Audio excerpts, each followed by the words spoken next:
What's up, you guys? I'm Looney. Welcome back to my channel. For today's video, I thought I'd share the books I read for the month of July, which I managed to read 6 books this month. Mini disclaimer, I don't have any specific way I rate books.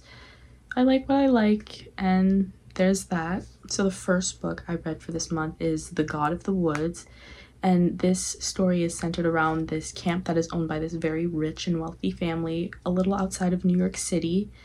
And the daughter of the owners of the camp goes missing. She's 13 years old. She goes missing, and there's a whole web of like questioning as to why she goes missing and if it's connected to a disappearance of another child years ago. I will say I really like this book, but this is a book you need to be locked in for. It jumps between different timelines to put all the pieces together. So if you do read this, you need to be paying attention. I gave this book a 4.5 out of 5, only because the ending was slightly anticlimactic, in my opinion at least. But I really enjoyed the book, and I would definitely recommend for any of you guys to read it. The second book I read for this month is Seven Faceless Saints. Now, this book is centered around a city named Ambrosia, and there are 7 saints that people revere, and some people, they're called disciples, get their magic from. So mercy, death, chaos, cunning, patience, strength, and grace are these 7 saints. There was a very specific war that causes all the saints to basically leave out one of the saints, Chaos, and there are a string of civilian murders post-war that are overlooked because they're civilian deaths, and nothing's done about it until a disciple gets killed, and then the 2 main characters, Damien and Rosanna, have to figure out what is causing these murders because they suspect it's connected. I really like this book. The magic system was easy to understand. This is a duology. The second book is called The Disciples of Chaos. I am going to be reading the second book. I was between a 3.75 and a 4, and I ended up giving it a 4 stars out of 5.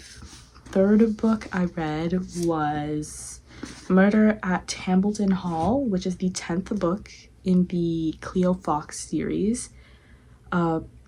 This mystery is centered around this rich family, which are actually acquaintances of Cleo's uncle, Uncle Ronald. And one of the staff / kinda family friends of this, the Hambleton household, ends up shot dead right outside of the estate. And there's a lot of mystery as to why he would be killed, because this is a story where a lot of people like this guy a lot more, so him being dead doesn't make sense. I really like this book for 2 reasons. 1, if you have been reading this book series, 1, finally, and 2, the plot twist threw me for a loop a little bit. I did have my suspicions on who did it, but I kind of brushed off the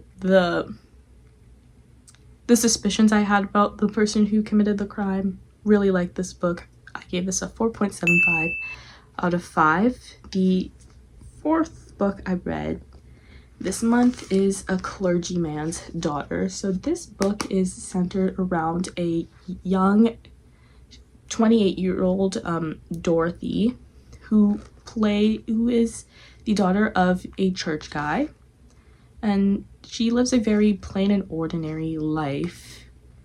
Ultra religious, ultra dutiful. She's following her father's commands. It's just her and her dad.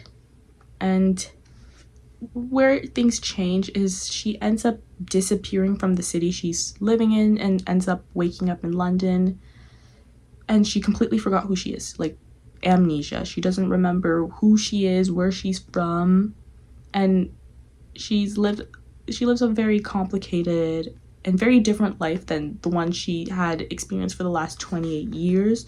And that life completely changes her outlook on religion, duty, and her roles as a daughter.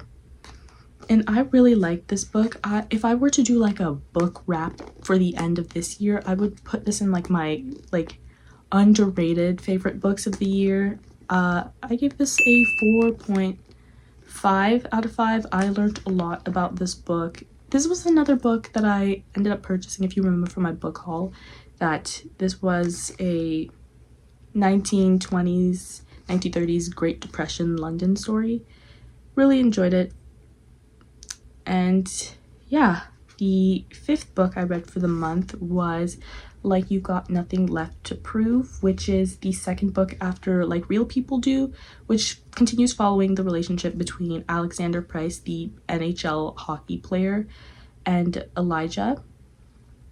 And the relationship continues growing. There's a little more dilemma within the relationship and other things outside of them being queer, being together, and Alex being a hockey player. I really like this book. Again, this was a very easy read.